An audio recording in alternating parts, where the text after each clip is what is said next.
Tônia. Difícil falar quem é minha tia. Difícil demais. Uma mulher guerreira, batalhadora, não desiste de nada, assim, na hora que ela quer alguma coisa, ela vai atrás. E assim, ela vive, respira e para todo mundo ela vive da arte, transpira, respira, nos ensina tudo. Tudo com a minha tia é uma aula assim, é um aprendizado cada dia. E ela é uma pessoa assim, que eu tenho muito respeito. Eu e muitos artistas do mundo têm muito respeito por ela. Porque não tenho certeza, que a hora que minha tia não estiver mais entre a gente, ninguém vai contar a história que minha tia conta do Embu, dos artistas do Embu. E assim, e é de coração, é porque ela ama o que ela faz. Ela ama o que ela faz e ela ama a família dela. Então assim, Tônia do Embu é tudo isso. Ela é arte, é carinho, é educação, cultura, é tudo.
Obrigada pela presença de vocês, em primeiro lugar. É o seguinte, o meu nome é Antônia Aparecida Gonzaga, né, que é o nome que os meus pais me deram, né? Mas aqui no Embu e em outras partes por onde eu morei, por onde eu passo, né, exposições, o meu nome artístico é Tônia do Embu. Por que Tônia do Embu, né? Porque quando a gente começou o movimento de arte aqui, em 1960, que foi assim, quando começou mesmo o Sakai de Embu, o Assis do Embu, depois veio o Sorano Trindade, quer dizer, depois o Cássio, né? O Cássio era Cássio M'Boy. M'Boy é o nome antigo do Embu, quer dizer, cobra em Tupi-Guarani. Mas aí, depois o M'Boy foi rebatizado como Embu pelo Mário de Andrade e aí ficou sendo Embu. Depois, agora faz poucos anos, que houve um plebiscito aqui no Embu, porque a gente queria acrescentar o nome Artes na cidade, né? Nós, os artistas em particular, já chamávamos Embu das Artes, né? Embu Terra das Artes. Mas aí ficou Embu das Artes, teve o plebiscito, nós ganhamos e somos hoje Embu das Artes. O que foi uma grande realização, porque como tem Embu Guaçu, tem Embu Mirim, né? E todos com a mesma raiz, todos nós, todos os Embus da cidade fomos M'Boy. M'Boy Guaçu, que quer dizer cobra grande, M'Boy Mirim, que quer dizer cobra pequena, e Embu, que é só cobra, né? E com muitos artistas aqui na cidade, então agora é o das artes, né? Embu das Artes, ou simplesmente Embu, é um município da região metropolitana de São Paulo, na microrregião de Itapecerica da Serra, no estado de São Paulo, no Brasil. Localiza-se na zona sudoeste da Grande São Paulo. Sua história curiosa lhe trouxe uma especialização contemporânea imprevista, ser uma cidade especialmente vocacionada para acolher artistas. Isto aporta dividendos turísticos à cidade. Por causa disso, em 2011, a denominação oficial da cidade foi alterada de Embu para Embu das Artes.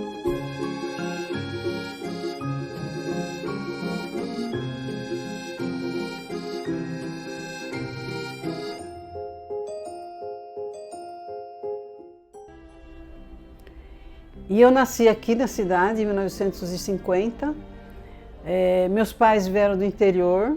Sou filha de caipira, sou caipira com muita honra. E o meu pai nasceu em Minas Gerais, Santa Luzia, que é na Grande Belo Horizonte, uma cidade do século XVIII, com arquitetura também jesuítica e com uma igreja maravilhosa de Santa Luzia, que tem a mais bela ascensão de Nossa Senhora que eu já vi num teto barroco. Ele nasceu lá. E lá em Santa Luzia passa o Rio das Velhas. E meu pai, quando era jovem, adolescente, garimpou no Rio das Velhas. Então, desde pequenininha que ele me falava: Tônia, eu nasci em Santa Luzia, Minas Gerais, e garimpei no Rio das Velhas. Essa frase me acompanhou a vida inteira, né? Mas eu nunca fui com ele lá, ele nunca me levou lá para eu conhecer a cidade dele. Até que alguns anos atrás eu estava aqui em casa, assim, sem fazer nada. Falei: ai meu Deus, eu vou conhecer a terra do meu pai. Peguei um ônibus na rodoviária, fui até Belo Horizonte e fui até Santa Luzia, né? E aí me apaixonei por Santa Luzia e já voltei mais 2 vezes lá. E a minha mãe nasceu, e ele veio muito jovem para Porangaba, que era um distrito como é que chama? Aqui no interior, perto daqui, Botucatu. E aí a minha mãe nasceu em Porangaba. E aí começaram a namorar e tal, né? E aí eles vieram. Aí o meu pai, que veio primeiro aqui para o Embu, né? Porque as freiras que conseguiram uma licença do arcebispo de São Paulo, depois foi um pedido lá para o Vaticano, o Papa assinou o papel e tal, que se instalaram aqui, onde é hoje o Museu de Arte Sacra, que é a Igreja de Nossa Senhora do Rosário, né? Elas se instalaram aí, e o pai dessas freiras aí era proprietário de terras em Botucatu. E elas chegaram aqui. Imagina, eu nem vou contar os detalhes, mas elas precisavam de gente para ajudá-las, porque estava tudo abandonado, o prédio, né? Estava tudo caindo aos pedaços. Aí veio o primo do meu pai e meu pai aqui para ajudá-las, para reformar, para limpar, raspar o assoalho, essas coisas aí. Então, aí meu pai foi lá, se casou com a minha mãe, voltou para lá só para se casar, se casou e trouxe minha mãe para cá. Muito jovem ainda, né? E então eu nasci aqui no Embu. Aliás, eu nem nasci no Embu, nasci no Hospital das Clínicas, porque a freira, a madre superiora do convento, tinha uma outra irmã que era freira e que era enfermeira também. Tanto que o nosso primeiro postinho de saúde foi no convento, né? E aí, aquela menininha que chegou do interior, novinha, sem nunca ter saído da cidadezinha dela, da fazenda onde ela morava, né? Que eles trabalhavam na plantação de algodão, né? E aí, então, a minha mãe ficou me esperando e engravidou de mim. Então, essa freira, que era enfermeira, ela se achava responsável pela minha mãe aqui, sozinha, sem pai nem mãe, né? Então, ela, uma vez por mês, ela pegava a minha mãe e levava para o Hospital das Clínicas, e lá ela fez o pré-natal, né? O que foi a minha sorte, porque acho que se não fosse o pré-natal eu nem estaria aqui, porque depois eu tive que ficar mais um mês lá, porque eu era muito pequenininha, enfim, teve problema, né? E aí, então, meu pai, para tirar o bebê do hospital, você tem que registrar o bebê, né? Para ter documento. Então, ele foi num cartório que fica ali na Benedito Calixto e me registrou lá. Então, eu sou uma paulistana embuense. E eu tinha me esquecido desse negócio de ser paulistana, que ter nascido nas clínicas, sabe? Você esquece disso, né?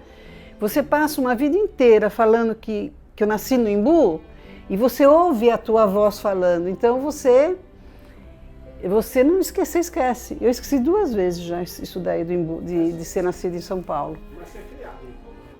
Claro, meus pais moravam aqui. E aí, um dia eu estava aqui em casa, telefonaram da Câmara Municipal e falaram assim para mim, Tônia, é o seguinte, nós estamos preparando um documento aqui na Câmara para você receber o título de cidadã embuense. Falei, como cidadã embuense? Eu nasci no Embu, cara. Aí um outro amigo meu, que também nasceu nas clínicas, pegou o telefone assim, Tônia, você nasceu no Hospital das Clínicas, Tônia, você é paulistana. Porque eu comecei a discutir com o vereador, né? Mas aí tudo bem. Aí eu fui lá, recebi o título, foi maravilhoso. Daí, no meu discurso do título, eu fiz uma homenagem aos meus pais. Eu só falei deles, eu nem falei de mim. Só falei do amor deles, tá entendendo? E agradeci muito o fato deles terem vindo para cá, e sempre agradeço, porque eu acho que eu nasci para ser embuense mesmo. Não nasci para ser nem paulistana, nem nada, é embuense mesmo, né? E aí, aos 10 anos de idade, meus pais já eram amigos do mestre Sakai. E aos 10 anos de idade, eu fui lá no mestre para ele fazer uma massagem no meu dedo, porque ele era massagista, ele era faixa preta de judô, o Sakai. Já veio do Japão para cá como faixa preta de judô. E todo lutador de judô é massagista, né? É uma coisa quase que faz parte, né? E então eu fui lá para ele fazer uma massagem no meu dedo e quando eu entrei no ateliê do Sakai, assim, pensa, você criança, que a única coisa que você conhece é o santinho da igreja, né? Porque você, aqui no Embu não tinha nada pra gente, né? Chega num lugar que tem estátua para todo lado, escultura, para todo lado com escultura em cima da mesa, nas prateleiras, pendurada na parede. Aí ele me levou para a sala de visita dele, mais um monte de pintura na parede, que eram os amigos dele, igual aqui na minha casa, está cheio de pintura, desenho, né, para todo lado. E a maioria das casas dos artistas antigos da cidade é tudo assim, viu? Acho que a cidade que mais tem obra de arte é essa cidade, que se a gente fosse fazer um levantamento. E cada um tem o seu pequeno museu, né? E o meu museu já ficou tão grande que agora eu tenho vou ter um outro museu lá no Caputera. Mas, voltando ao Sakai, eu comecei, daí ele pegou e falou, e ele já conhecia o meu pai. Ele falou assim, você é filha do Zé Gonzaga, né? Eu falei, sou. Daí ele falou assim, Zé Gonzaga também gostava de barro, meu pai era oleiro, no sítio que o Sakai morava, né? E Zé Gonzaga também gosta de barro, né? Eu falei, gosta muito de barro. Meu pai trabalhava com barro na olaria. E eu sei que daí ele falou assim, você quer experimentar fazer alguma coisa? Eu falei, eu quero, né? Aí ele pegou e me deu um pedacinho de barro, eu fiz lá uma coisinha qualquer, um cinzeirinho, essa coisa toda. 10 anos. E aí nunca mais eu parei na casa do Sakai. Todos os santos dias, enquanto ele viveu, só uma temporada que eu fiquei, que eu fui embora para Paris, na época da ditadura, tinha um monte de problema e tal, eu fui embora, né? Mas fora esses 5 anos que eu fiquei fora, todos os dias da minha vida eu frequentei o ateliê do Sakai. Então foi uma vida inteira dedicada ao barro, né? Eu agora nem falo mais que eu sou ceramista, terracotista e tal, eu falo que eu sou barrista. Ontem eu escrevi um texto para faleceu ontem uma grande artista lá de Vale do Quitinhonha, que eu conheci muito. Aí eu fiz uma homenagem a ela e escrevi, nós, ceramistas, terracota, isso daqui é terracota, tá vendo? É uma escultura, né? Toda escultura feita de barro é terracota, toda escultura, né? A cerâmica a gente usa mais assim para as peças utilitárias, sabe? Aquele torno, você lembra o torno que tem? Então, quem trabalha com torno e esmalta as peças que vão ao forno novamente para ficar aquele brilho, para vitrificar as peças, aí é cerâmica, né? E eu só faço terracota, só faço escultura, né? E então, aí o Sakai faleceu e eu continuei, né? Todo mundo, os outros alunos do Sakai, muitos sumiram daqui, muita gente de São Paulo e tal, a maioria agora já faleceu também, mas eu fiquei aí na luta, né? Lutando com a festa da Santa Cruz e seguindo, né, a carreira de escultora que ele deixou para mim, né? Depois eu fiquei uma época no interior de São Paulo também, abri lá, a prefeitura lá montou um enorme de um ateliê, até o Antônio foi junto comigo, ele também ensinou lá, e lá então era uma pancada de aluno. Onde se abre um ateliê de modelagem aqui, em qualquer lugar, enche de gente, né? Porque o barro, ele é sedutor, sabe? Primeiro que é um material mole e que você consegue moldar do jeito que você quiser, que ele para, né? Com a ajuda de alguma técnica, né? E depois vai a queima. Então tudo tem mas é um trabalho também que dá muito trabalho, porque você modela, você faz a peça, você cria primeiro, né?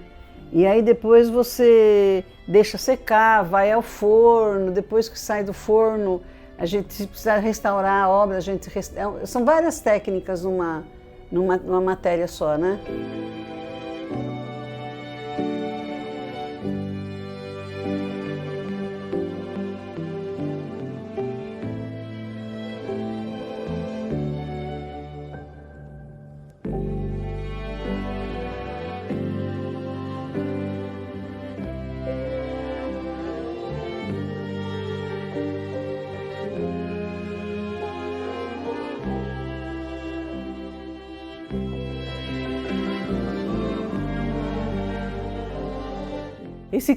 A minha casa é pequena, né? Vocês estão vendo, né?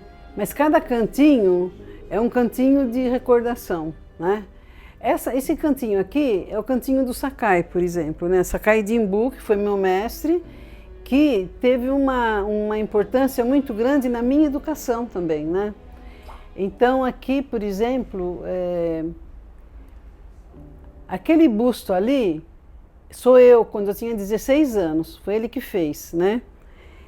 Essa pecinha pequenininha aqui, acho que eu tinha uns 10 anos, 11, 12 anos por aí, né?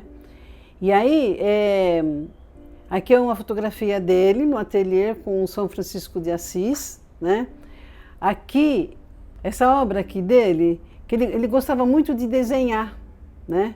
É um cartão de Natal que ele mandava todos os anos para o meu pai. Né? Então ele desenhava com nanquim, né, e tal. E aqui é uma máscara dele, assim, sem nenhuma,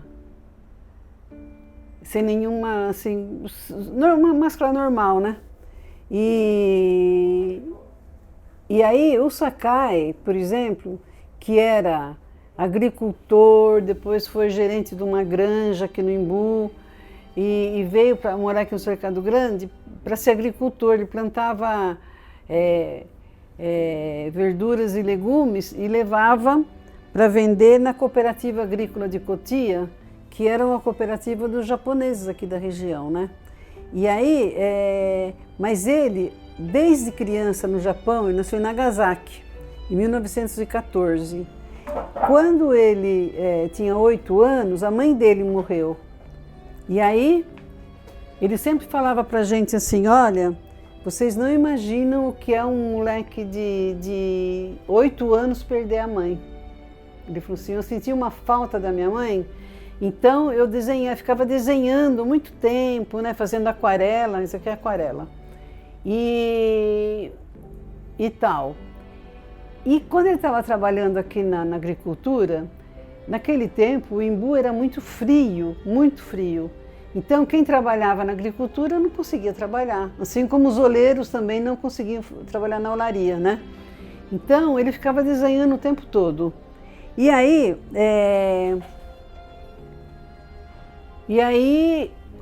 ele morava perto da casa do Cássio M. Boy.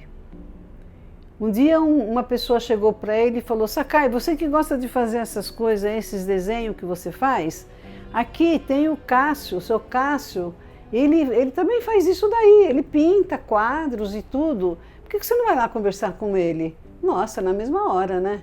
Ele foi lá, levou os desenhos dele para o Cássio.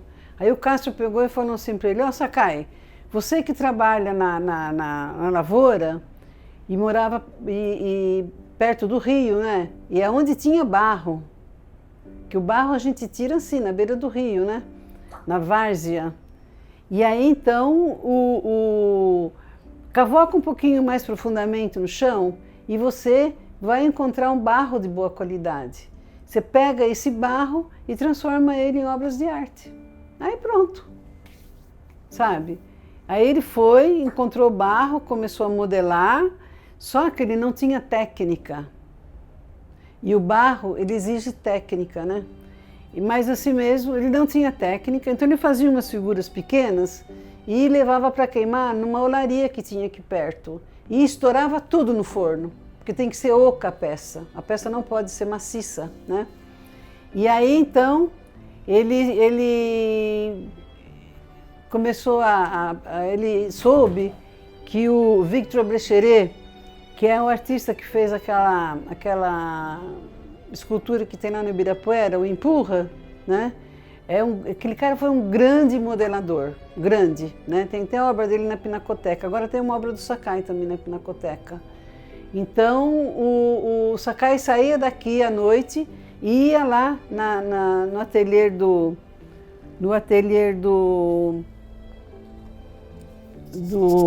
Brecheret para aprender as técnicas da modelagem, né?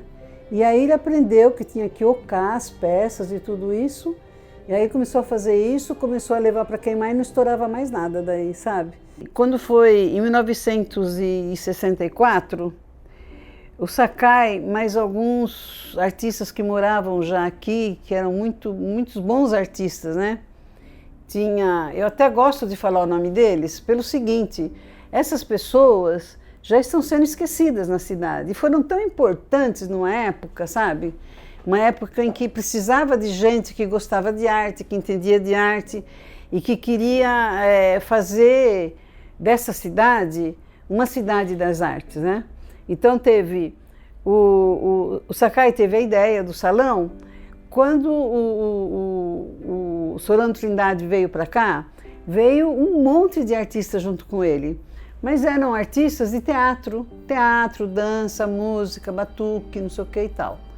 Que foi uma revolução nessa cidade, né? Porque veio um monte de gente de uma vez só, puf, encheu a cidade.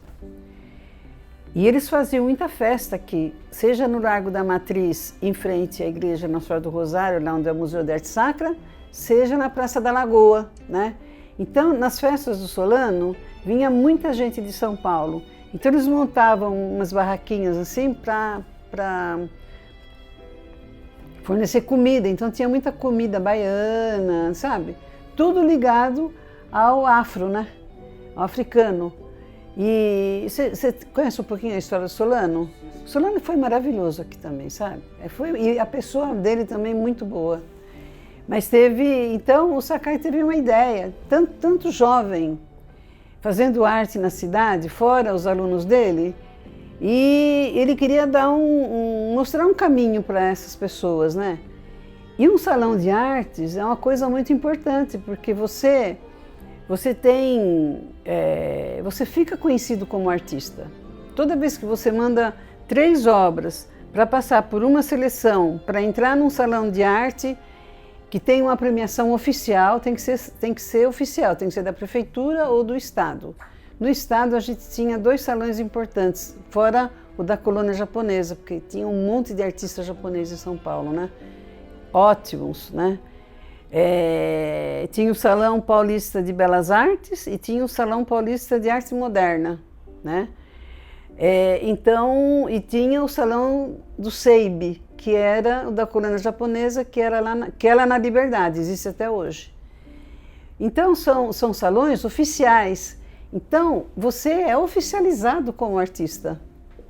Você põe um diploma assim na tua parede, do salão de arte oficializado pelo Estado, você está oficializado como artista, né?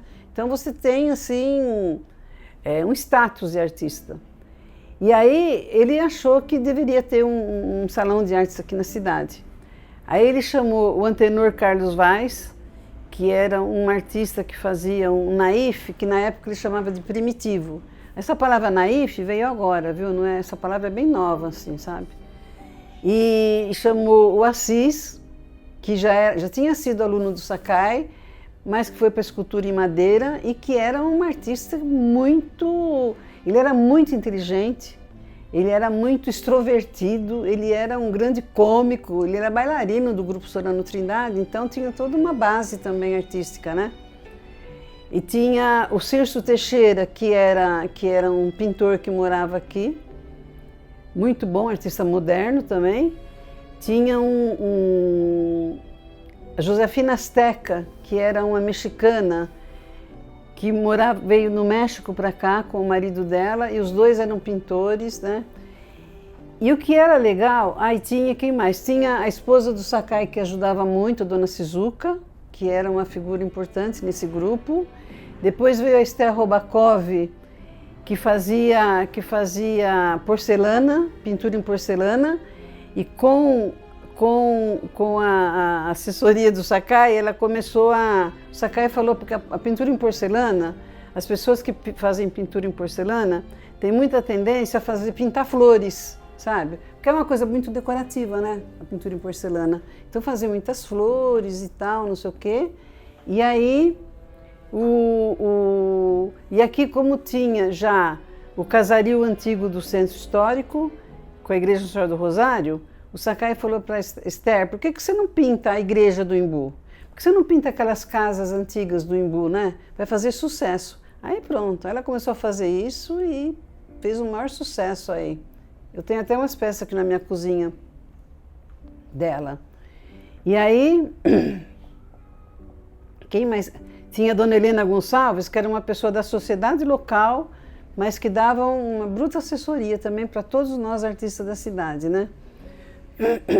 E eu sei que foi essa cidade. Aí o Sakai conversou com o prefeito, que era acho que era o Anis Dembassit, não era o Quinzinho. E aí eles aceitaram, daí montaram, já tinha os regulamentos do Salão Paulista de Arte Moderna e tudo, pesquisaram e montaram um super regulamento que a gente usa até hoje, quando a gente faz o salão, né? E foi um sucesso, cara, jamais visto na cidade. Ai, obrigado, viu? Foi um sucesso enorme, enorme. Essa cidade viveu um mês inteiro cheio de gente. E a cidade não era grande como ela é hoje, não. Ela era uma cidadezinha do interior, sabe? Uma cidade bucólica, caipirinha, né? Não tinha muita gente. Não tinha acho que um boteco só na cidade, não tinha restaurante, não tinha nada, né? E aí, em um mês, acho que São Paulo inteiro visitou aqui. Porque todos os dias tinha jornal Folha de São Paulo, todos os jornais de São Paulo. Não tinha muitos canais de televisão, mas todos que tinham vinham filmar aqui o tempo todo, né? Então o Sakai daí ele já tinha, como ele gostava muito de cultura brasileira, então eles fizeram uma programação de que todo final de semana tinha uma apresentação de danças, sabe, na cidade. Eles foram até o Assis, o Sakai e o Antenor foram até Poços de Caldas e contrataram lá uma congada, que aqui nem sabia o que era uma congada, né? Trouxeram a congada aqui que encheu essa coisa de gente para ver a congada. Depois tinha apresentações do Sorano Trindade, tinha aqui o Mestre Gama, que era um mineiro também que veio para cá, que tinha um monte de filhos e que morava no Jardim São Marcos, imagina. Naquela época morar no São Marcos é um herói, sabe? E ele começou a fazer esculturas de madeira e ele começou a expor na praça, foi o primeiro escultor da praça, né?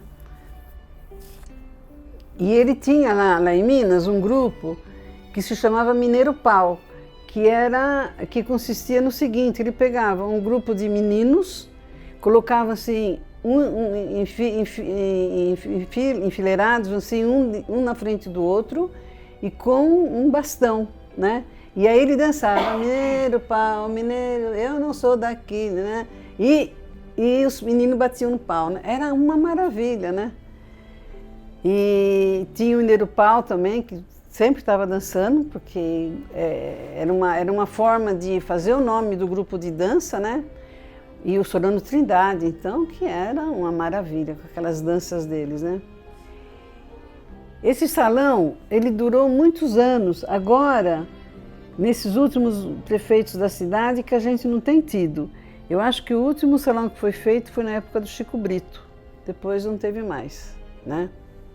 Mas a gente pode ressuscitar a qualquer hora, porque ele é um salão oficializado. Se algum artista do Embu for no fórum e entrar com uma medida lá, a prefeitura é obrigada a fazer o salão, sabe? E no Embu morava, gente, o que tinha de artista aqui, você não calcula. Artista de madeira, porque o Sakai abriu o ateliê dele para o povo do Embu. O Sakai cobrava aula dos alunos que vinham de São Paulo, mas do Embu ele não cobrava nada. Então as pessoas do Embu que queriam mexer com barro na casa do Sakai, ia lá. O Assis esculpia na rua. Então tem vários artistas da cidade que aprenderam a esculpir com o Assis na rua, né? E a Asteca também colocava o cavalete dela de vez em quando na rua para pintar. Então o Embu cresceu assim. O Embu foi isso, esse era o retrato do Embu antigamente, né? Aí depois oficializaram a feira, daí veio a feira de arte e artesanato, que foi ótimo, que hoje é a maior feira de artesanato, acho que do Brasil. Por um lado foi ótimo, por outro lado não foi muito legal, que eu acho não, até muita gente da época achava, né? Porque os artistas que se sobressaíam daí eram os que expunham na feira. E nem todo mundo gostava de expor na feira, de passar o domingo inteiro, sabe? A gente gostava muito de ficar no ateliê mesmo, né? E muita gente vinha no ateliê visitar. E se vendia tudo que se fazia na cidade, né? Depois com a feira não, diminuiu um pouco o movimento nos ateliês. E os prefeitos, as administrações, não entenderam isso, que precisava fazer Até há poucos anos atrás, a gente tentou se reunir com secretários e tudo para tentar reviver esse costume do turista ir no ateliê do artista, né? Mas não deu certo, porque é muito dinheiro daí, tem que investir dinheiro, né? As galerias de arte de São Paulo fizeram um movimento contra os artistas do Embu, porque nós viramos concorrentes das galerias de arte, né? O visitante vinha nos nossos ateliês e comprava nossas obras diretamente.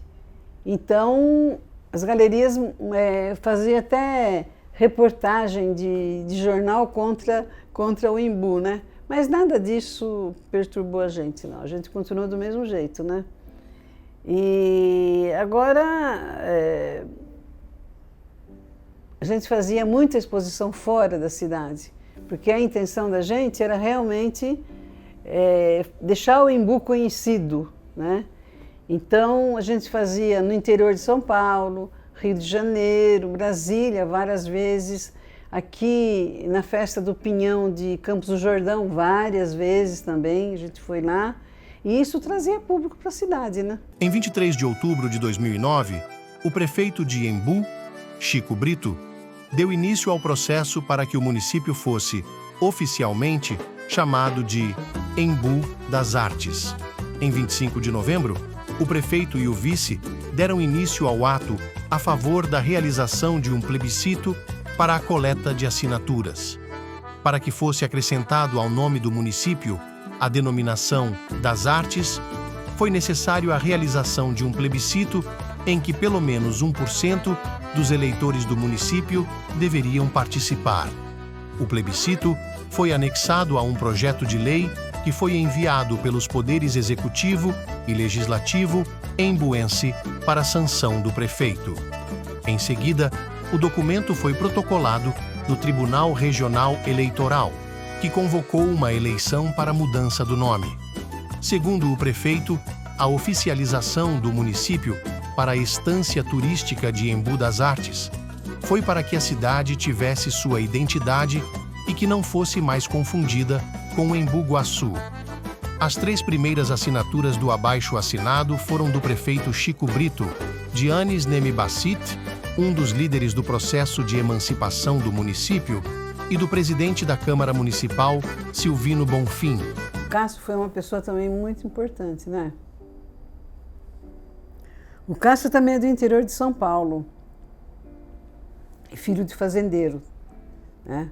Fazendeiro de café. E aí, ele teve vários irmãos, essas famílias grandes do interior, né? E os irmãos dele foram economistas, né? Fizeram faculdade, foram gerentes de bancos, professoras, né? Então, cada um seguia uma carreira assim que o pai queria que seguisse, né? E o Cássio não queria saber disso, o Cássio queria ser artista, né? E ele ficou na casa dele até o dia em que ele falou para o pai dele que ele não queria fazer nada daquilo que os irmãos faziam, que ele queria ser artista, que ele queria ser pintor, escultor, alguma coisa. Aí deu uma briga em casa, porque agora nós não sofremos muito, aqui no Embu nunca sofremos preconceito com relação à arte, né? Mas você imagina uma família tradicional com um monte de dinheiro, com um monte de sonho para o filho seguir carreira aí, não sei o quê, e de repente o filho chega e fala: pai, eu quero ser artista. E não é só no ramo das artes plásticas que isso aconteceu, em todos, né? Você vê vários artistas que a gente lê biografias aí que falam, né, dessa oposição paterna ou materna no sentido, quando eles decidiram a carreira, né? A Inesita Barroso, imagina, aquele monstro que foi a Inesita Barroso, o pai dela não queria que ela fosse artista. E vários artistas monstros do teatro, do cinema, da televisão, foram escondidos, se apresentavam escondidos nos espetáculos, né? Mas aí ele pegou e teve que sair de casa. Aí o pai dele falou que se ele fosse artista, que ele não queria jamais que ele usasse o nome da família na vida artística dele, né? E ele era Cássio da Rocha Matos. Aí ele veio para São Paulo, imagina. E começou a fazer arte, começou a frequentar os lugares de São Paulo onde se encontravam os artistas, os intelectuais, né? Os points, né? E aí veio parar aqui no Embu. Veio morar aqui no Embu porque ele veio passear aqui e achou que o Embu era o sonho. O Embu era tudo para ele, né? E aí ele veio morar e ele manteve-se incógnito aqui. Ele morava assim. Aí esse bairro aqui não tinha nada. Era tudo mato, era tudo mato aqui, esse centro do Embu, né? E ele começou a pintar. Ele fala aquele que inventou a pintura caipira paulista, né? Que ele falava. E ele era um defensor da cultura caipira paulista, que era tudo na vida dele.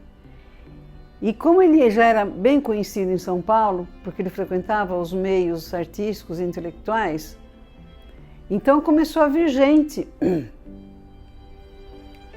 como se diz em francês, o grand monde, o mundo intelectual, o grande mundo, né, dos intelectuais e artistas vinham na casa dele, aqui no Cercado Grande que ele morava. Ele morava perto da ponte aqui embaixo, né? E tinha uma chacrinha ali.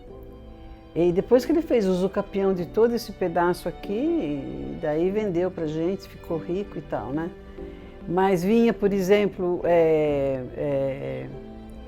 críticos de arte vinham aí, políticos. Ivete Vargas vinha aqui na casa dele. E aí, quando alguém perguntava para ela, Ivete, mas aonde que você vai? Eu vou lá em Embu-Boy, vou na casa do Cássio. Quem que é o Cássio? Perguntavam para Ivete. Ela falava o Cássio de Embu-Boy, porque o Embu se chamava Embu-Boy, né? E vinha para cá. Aldemir Martins vinha, várias pessoas assim, que eu não me lembro o nome agora, mas vinha. Como é que ela chama? O pessoal da Semana de Arte Moderna de 22 vinha também para cá na casa dela, né? E aí ia ter uma exposição em 1937 em Paris, porque na época já estava começando a perseguição do Hitler, não sei o quê, e o Hitler odiava a arte moderna. O Hitler era pintor também, acadêmico, né? E aí ele pegou várias obras de Picasso, do Modigliani, esse pessoal que a gente fala da Escola de Paris, que vai de 1900 até 1930, 30 e poucos, e fez uma fogueira, né? E aí então, em 1937, teve uma exposição organizada só de arte moderna, só de gente que gostava de arte moderna. E o Cássio quis expor nessa exposição. Aí ele pegou as obras dele, foi até o Rio de Janeiro, que é de lá que saiu o navio para a Europa, e se inscreveu lá na exposição, né?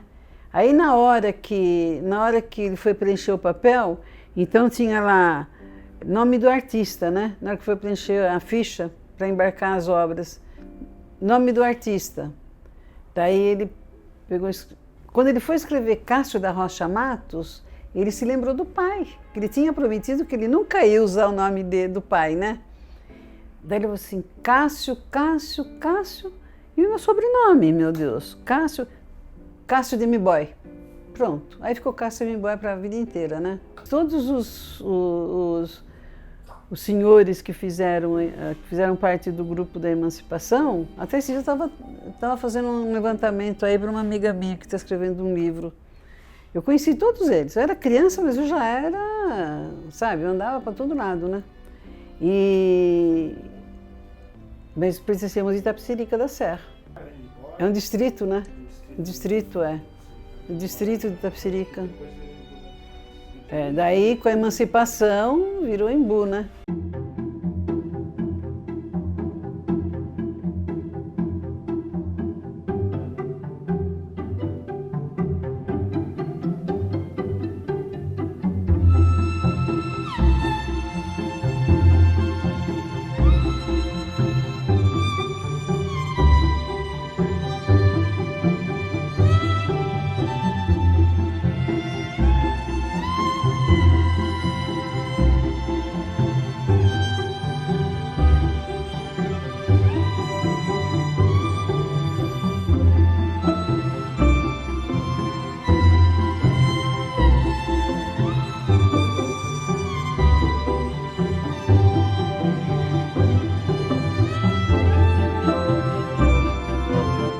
Então, aqui é o seguinte, eu vou começar por essa daqui, olha, que é uma pecinha tão pequenininha, uma mulherzinha tão magrinha, com uma menininha tão magrinha, olha a cabecinha dela, olha o pescoço, né? Quando a gente mas aqui eu já tinha 23 anos, mas esse estilo começou bem antes. Esse estilo começou, eu acho que em 68, por aí. Quando a gente começa a mexer com arte desde criança, a gente faz tudo que vem na frente, né? A gente olha nos livros, tenta copiar, o que é um exercício ótimo, né? Você fazer cópia, né? Mas vai chegando uma hora que você tem que começar a pensar no teu próprio estilo, né? Na tua própria identidade artística, né? Então, e eu não sabia como é que eu ia procurar essa identidade. Mas como eu sempre li muito desde criança, o Sakai tinha uma biblioteca boa, então sempre 1 hora por dia, eu lia para ele em voz alta, que era para ele aprender mais o português, que ele sabia muito pouco e não sei o que e tal. E aí, eu lia muito. Quando foi um dia, caiu em minhas mãos o livro do Graciliano, Vidas Secas, do Graciliano Ramos, né? Eu li esse livro, eu fiquei atordoada, cara, porque eu sabia que o Nordeste era uma região muito pobre, porque eu via nas revistas, né? O Sakai colecionava a revista O Cruzeiro, que era a única revista da época, né? Que falava sobre o Brasil, porque não tinha nada, né, naquela época. Então, o que o Cruzeiro fazia? Ele pegava os jornalistas deles e mandavam para várias regiões brasileiras, né? Então iam para o Nordeste, para Amazonas, no mês seguinte era Pampas, Cerrado, Minas Gerais, aquelas cidadezinhas lá nos rincões de Minas Gerais, né? Para fazer reportagem e tal. Então, e quando saía sobre o Nordeste, sempre teve o problema da fome, da miséria, aquelas mulheres magrinhas, barrigudas, mas uma prole, né, enorme, tudo, e sofrendo, né? Aí, depois começaram a sair de lá, né, a vir para São Paulo, né? Aqui no Embu eles começaram a chegar em 1970, os nordestinos, né? E aí, quando eu vi aquilo lá, eu falei, gente, eu vou fazer isso daí. Eu vou fazer isso daí. Era a época da ditadura, imagina. Você começa a apresentar, mostrar para o povo brasileiro que o Brasil tinha fome, com aquele monte de militar com metralhadora para todo lado. Mas eu fiz assim mesmo, sabe?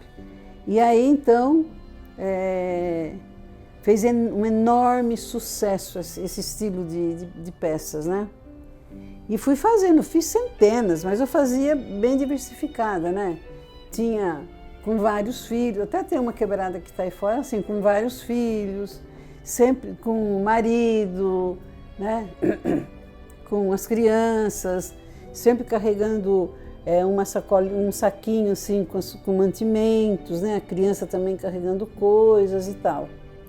E fez um enorme sucesso, e isso foi... então eu acho que as Vidas Secas do Graciliano foram uma virada na minha vida. Depois eu li o Casagrande Senzala. O Casagrande Senzala eu li muito antes. Eu li o Casagrande Senzala, acho que eu tinha uns 18 anos, que o Cássio falou para mim. O Cássio falou assim para mim, você que é brasileira, e você que vai... Ele já percebeu que eu gostava de fazer coisas do Brasil, né? Eu fiz muitos índios, muitas máscaras dos índios, né? Tá vendo aqui na minha casa, cheio de coisa, né? Mas aí ele falou assim, você tem que ler Casagrande Senzala. Eu falei, tudo bem. Aqui no Embu nem tinha como a gente comprar, e eu não ia para São Paulo. Mas aí tinha o cunhado do Sakai que trabalhava no Ferreira, então a gente telefonou para uma livraria lá e eles mandaram entregar o livro no Ferreira, onde trabalhava o cunhado do Sakai, e ele trouxe para cá. E aí eu li Casagrande Senzala, depois eu reli, é claro, porque é muito forte o livro, né? E aí depois eu li outra vez, eu tive que ficar internado um tempo, aí eu reli Casagrande Senzala no hospital. Mas aí, depois, esses bichos aqui, por exemplo, são bichos estilizados, né? Você pega o barro e você começa a brincar com ele. Quando você não tem nada que fazer, aí comecei a puxar o barro para lá, puxar para cá, e aí deu toda uma série de bichos assim diferentes, ó. Isso eu tenho 3 só. Depois, eu comecei a enjoar de tudo isso aqui, ó. Hoje eu faço muito, mas eu estilizo, né? Aí, um dia, eu falei, não, eu preciso mudar, tá na hora de mudar, né? E peguei e eu fui numa exposição que se chama Revelando São Paulo, que é só de cultura paulista, né? Foi... Onde que foi essa exposição? Foi aqui no interior, perto daqui. Aí eu peguei, fui lá e levei um pedaço de barro, levei um pacote de barro para mostrar, para brincar com as crianças, né, no stand. E aí eu peguei o barro e comecei a mexer, assim, sabe, aleatoriamente, sem pensar em nada, sem nada, sem criatividade nenhuma. Peguei, a minha cabeça estava vazia mesmo, peguei, aproveitei esse vazio e comecei a brincar com barro e saiu uma peça. Aí trouxe a peça aqui no ateliê do Memorial Sakai e terminei a peça e tudo, incrementei mais algumas coisas e aí comecei a fazer esse estilo aqui, olha. Mas eu fiz um monte. Eu vou abrir um espaço lá no Caputera, aí eu vou chamar vocês para irem lá fazer uma filmagem. Então, porque a gente muda e muitas vezes o artista muda sem quase perceber. Sabe a medida que vai trabalhando? É igual música, né? Igual teatro, né? Vai buscando. Então, essa daqui eu estou fazendo agora. Esse período de pandemia e tudo foi horrível para nós, né? E eu já com uma certa idade, eu não podia nem sair no portão. Nem no portão eu não saía, porque eles tinham medo que eu pegasse com o Covid, né? E eu também tinha, né? E aí eu comecei a trabalhar aqui em casa, então saiu muita peça, né? E aí, essa aqui eu já, quer dizer, falta assinar ainda, só falta assinar. Hoje de manhã eu ainda estava mexendo com ela, porque dá muito trabalho, que o barro vai secando e aí a gente vai aparecendo imperfeições também, né? Então eu vou raspando e tal, então ainda não está 100% terminada. Depois dessa fase aqui já entra em fase de secagem, né? E até os últimos tempos de secagem a gente coloca no sol, porque o barro tem que se desidratar. A cidade recebe cerca de 800 mil visitas por ano, segundo a prefeitura. O maior motivo, entre inúmeros atrativos deste destino, com ruas estreitas e muitas delas de paralelepípedos, a Feira de Arte e Artesanato, realizada desde 1969, no centro histórico da cidade para divulgação e venda do trabalho de artistas locais.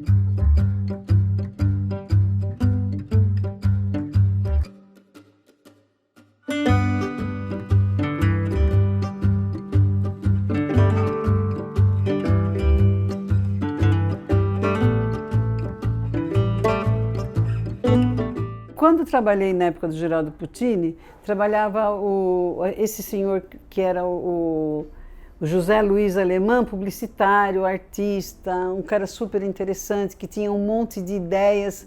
Ele tinha sido amigo do Sakai também. E aí, onde ele me chamou no escritório dele e falou: Tônia, vamos montar um memorial Sakai de Embu, lá no Cruzeiro, que aquele cruzeiro que tem aqui, fomos nós que construímos aquele cruzeiro, liderados pelo Sakai, né? Essa sensação, assim, de ver as pessoas olhando, comentando, perguntando, e como vocês agora entrevistando e tudo isso, isso daqui para mim é normal desde criança. É normal que as pessoas, eu achava normal que as pessoas chegassem, que conversassem comigo. Eu era criança, eu conversava assim, sabe, sobre barro, sobre técnica, como é que eu monto uma peça, como é que eu faço isso, como é que eu faço aquilo. Então, foi uma coisa normal para mim, sabe?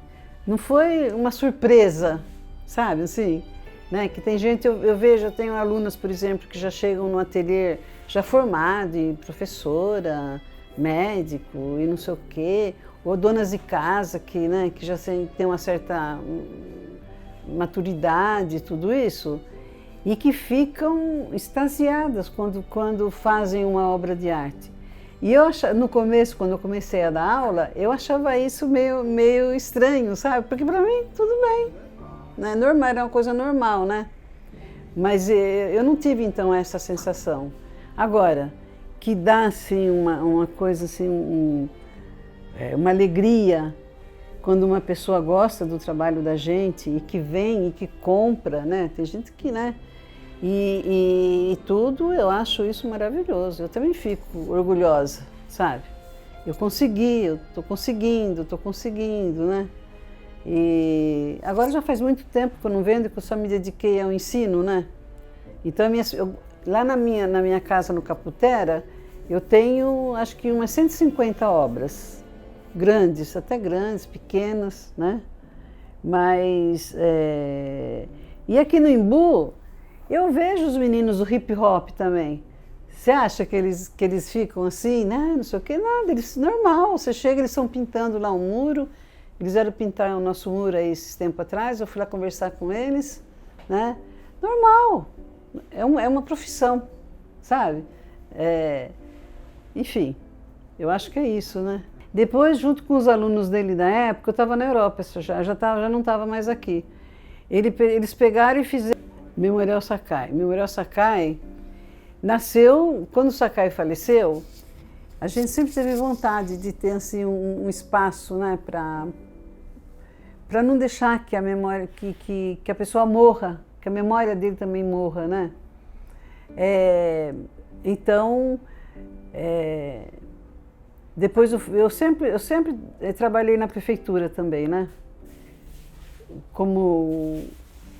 Trabalhei desde a época do Nivaldo. Você conhece um pouco a história política da cidade? Não. A época do Nivaldo, a época do Montoro, lá em 82, 83, né? Logo que eu cheguei da França, depois teve a eleição aqui no Embu, eu ainda estava morando um pouco lá em São Paulo, e depois eu vim para cá, e aí eu fui trabalhar na prefeitura, né? Depois, a gente sempre sai da prefeitura, os prefeitos sempre mandam a gente embora, né? Mas do Nivaldo não, eu saí porque eu quis sair, porque meu pai faleceu, minha mãe já tinha falecido. Minha mãe faleceu num ano e meu pai faleceu no ano seguinte. Então eu estava, né? E meu pai deixou umas dívidas aí, eu queria pagar, né? Aí o salário que eu ganhava na prefeitura não dava e eu saí porque pintou a oportunidade de eu trabalhar para uma loja grande de artesanato no Rio de Janeiro. Então eu montei um ateliê aqui embaixo, aqui nesse terreno, e fazia as peças aí e mandava para o Rio de Janeiro, né? Depois eu voltei para a prefeitura na época do Geraldo Puccini, né? Também foi ótimo trabalhar na Secretaria de Turismo, porque trabalhar na prefeitura te dá um conhecimento com a população que em nenhum momento da vida você vai ter depois, sabe? E eu trabalhava justamente no setor de eventos. Então essas festas populares, essa coisa das exposições, e como eu já tinha a prática da festa da Santa Cruz desde pequenininha, também aqui no Cercado Grande, então eu tinha uma prática danada, né? Eu montava uma festa assim, horas, estava tudo montado já, quem vai se apresentar, como é que vai ser, quando vai inaugurar e não sei o quê. Eu amava fazer eventos. Fazia na periferia e fazia aqui no Embu, e fazia em São Paulo, né? Placas mais ou menos dessa altura aqui, com isso aqui de largura, tinha a placa daquela lá que estava quebrada em 23 pedaços. Eu reconstituí tudo, eu e um outro amigo meu chamado Lelo Vida, que era um artesão aqui da cidade, né? Levamos tudo para a chácara dele e eu fiquei 3 meses, 8 horas por dia trabalhando. E aí, depois, o Geraldo assumiu a prefeitura e acabou de construir o memorial, o prédio que ainda não estava pronto, e aí nós montamos a exposição lá dentro do memorial.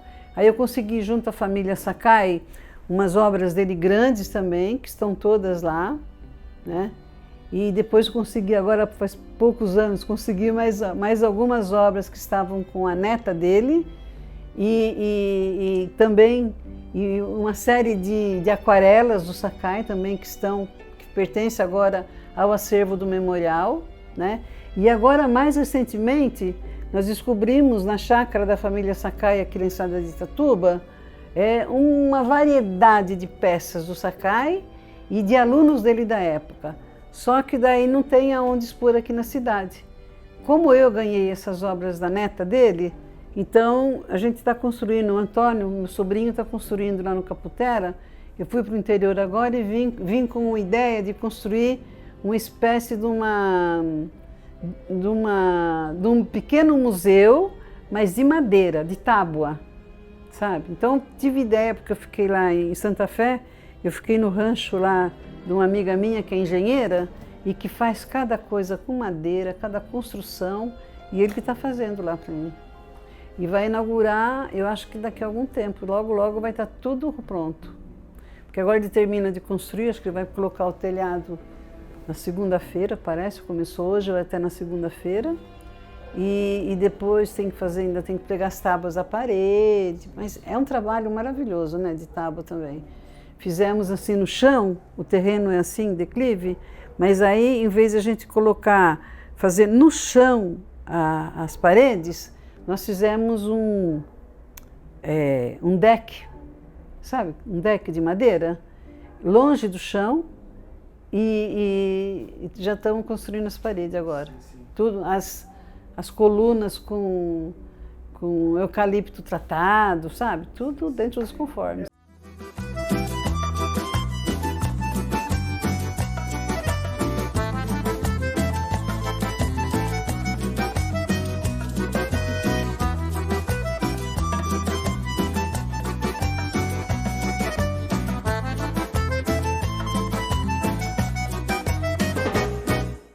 Eu li várias biografias de artistas plásticos lá em Paris e fiquei louca para ir para lá. Louca, louca, louca, louca. Aí quando eu tinha 23 anos, eu fiz uma venda de obras de presépios de barro, né, para uma empresa multinacional. Eles me encomendaram 1000 presépios. São 6.000 peças pequenas de presépio, né? Aí montamos uma equipe, é claro, né? E aí, quando o Sakai chegou e falou para mim, o que você vai fazer com tanto dinheiro? Eu falei, vou para Paris, é claro. O meu sonho era esse, né? E aí fui. Eu aprendi, tomei aula durante um ano, eu tomei aula de francês na Aliança Francesa e fui embora. Cheguei lá sem falar, porque você acha isso e nada. Você vai num país que você não é seu país de nascimento, você demora um pouquinho para pegar, né? Mas eu aprendi rápido, porque logo, logo eu já comecei a procurar um ateliê para fazer cerâmica e eu fui numa casa da juventude lá na periferia de Paris, e eu ia aos sábados lá. Aí o professor José, que era um professor espanhol lá do ateliê, falou, Tônia, você mora lá em Paris? Eu vou te dar o endereço de uma pessoa que é uma ceramista e você vai lá, conversa com ela, vê se você consegue trabalhar um pouco no ateliê dela, né? Ela é francesa, mas ela é muito simpática, ela é muito legal, ela é muito aberta, assim, sabe? Você vai gostar dela, né? E a gente que é brasileira, a gente é muito aberto também, né? Aí fui lá, cheguei lá, e fui recebida assim, com honras no ateliê dela. Ela me tratou tão bem, o marido dela, que era o torneiro do ateliê, também foi maravilhoso, um bruto do intelectual, que gostava de teatro, que gostava de cinema, que tocava piano, sabe? Falei, nossa, que maravilha! Aí fiquei sendo uma irmã deles, uma irmã brasileira deles. Tanto que essa minha amiga faleceu agora há uns 3 anos atrás, eu sempre, agora faz tempo, eu fui em 2019, antes da pandemia, mas cada 2 anos eu tinha costume de ir para lá, porque é a minha segunda terra, né? E os meus amigos e tal. E aí, depois apareceu lá um senhor que era amigo dela, e foi lá para conversar com ela, porque ele trabalhava num município perto de Paris, e queria que ela fosse dar aula lá para as crianças, para o pessoal lá do município dele, né? Daí ela falou assim, eu não posso ir, que eu dou aula aqui também, não posso sair daqui, né? Mas ó, a Tônia, e ela fala bem francês, viu? Ela é brasileira, mas ela fala bem francês, né? Eu falei, tá bom, eu vou então, Jean-Pierre. Fui lá.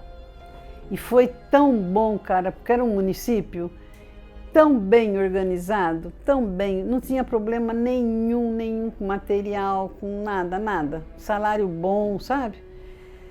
E aí nesse município tinha uma escola de reeducação, que é para especiais, As crianças especiais na França, né, que tem problemas assim, né, e tal, eles são atendidos 100% pelo governo. 100%. A família não gasta dinheiro com nenhum filho especial lá, né? Eles vão para a escola de manhã, os pais levam os filhos para a escola, depois vêm buscar, depois que termina o serviço deles, tá entendendo? E quando esse jovem atinge 18 anos, por exemplo, e aí, como tem muitos cursos na escola de reeducação, então eles fazem estágios fora. Até essa minha amiga que trabalhava no ateliê dela, Suzette, pegou uma menina lá para dar um estágio de cerâmica para a menina, porque ela já podia andar sozinha de trem, ela andava em Paris de metrô, então ela ela tinha essa possibilidade de frequentar lá, né? E aí então eu fui lá. E eu tava lá nessa casa da juventude e apareceu lá um dia uma jovem ainda, assim, meia idade, para conversar comigo, que queria muito conversar comigo, muito, muito. É um negócio importantíssimo para ela e tal. Eu falei, nossa senhora, o que é, né? Daí ela falou assim, olha, eu trabalho na escola de reeducação, e me explicou o que era a escola, né? Então tem jovem que não tem possibilidade nenhuma, não fala, não anda direito, não consegue nem abotoar o casaco. Tem outros que são mais assim, sabe? Só que eles precisam de mexer com barro. Eu soube que você que dá aula aqui na municipalidade, né? Eu falei, tudo bem. Eu falei, olha, mas eu nunca trabalhei com criança desse tipo, tá? Você vai me ajudar. Eu falei assim, não, fica tranquila, vem um assistente social e vem uma psicóloga junto. E a gente acompanha a aula. Mas eu não quero que você trate eles como deficiente. Eu quero que você trate eles como crianças normais. Eu falei, tudo bem, vamos lá. Se é assim, tudo bem, né? Porque eu não tenho técnica de psicologia, nem de nada disso, né? Olha, foi sucesso em 100%. E essa minha amiga até hoje. Ela tem, acho que 82 anos, 83 anos agora, e é no apartamento dela que eu fico lá em Paris. Ficou uma amizade para toda a vida, né? E aí eu peguei essa prática. Então eu comecei a dar aula em Paris, tanto para as pessoas assim normais, né, como para os especiais. Olha, eu acho que trabalhar com arte é um desafio, né? Mas é um desafio da gente só. Não é um desafio da sociedade, do fulano, do ciclano. É nós. Nós é que temos que tomar conta do que a gente gosta, né? Então nós somos responsáveis pelas nossas obras, pelo nosso trabalho e tal. Então, eu sempre falo para minhas alunas, agora lá em Santa Fé do Sul também, que eu tenho várias alunas dando aula para todos os municípios lá perto de Santa Fé. Todos foram alunos meus, né? Que a gente tem que fazer arte todos os dias. Todos os dias. Nem que for para dar uma pinceladinha aqui, outra ali, pegar o barro, fazer uma coisinha, terminar, fazer uma peça assim que dá um trabalho danado, porque ela é toda oca por dentro, então essa parte técnica é muito complicada, né? Mas a gente consegue, sabe? A gente consegue.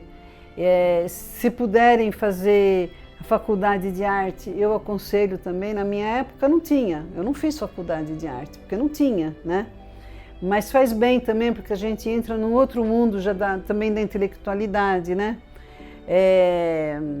E trabalhar muito, ler muito. Quem faz artes plásticas, então, é complicado, né? Ir aos museus, sabe? Ainda mais São Paulo, que agora tem vários museus muito interessantes. Se puder viajar para onde a gente possa adquirir mais conhecimento, vá. Porque se você não emprega esses conhecimentos que a gente aprende quase que inconscientemente, né? Se não é para empregar numa obra tua que você vai fazer, mas pelo menos você vai ter uma segurança intelectual enorme para conversar com os alunos, para mostrar para os alunos que vale a pena toda essa experiência, né? Eu ouvi outro dia uma entrevista com a Fernanda Montenegro e fizeram essa pergunta para ela. Você sabe, ela é de teatro. A Fernanda Montenegro, para mim, é uma coisa, é um ídolo. Não é meu ídolo porque eu não gosto muito de idolatria, né? Mas é um exemplo de profissional. Eu li a autobiografia dela, meu Deus, o que é? Não é um monstro para trabalhar. E todo artista tem que ser monstro para trabalhar, senão não vence, né? E ela fala assim, ó, o único conselho que eu dou para quem está começando a fazer teatro agora e tudo, leia muito, né? No nosso caso, a gente tem que ler, mas a gente também tem que praticar muito as técnicas que a gente vai utilizar para a nossa obra. Se é pintura, tem que saber desenhar, tem que saber, né, pintar, mexer com cores, combinação de cores. É complicado, mas vale a pena, tá? E boa sorte para todo mundo, né?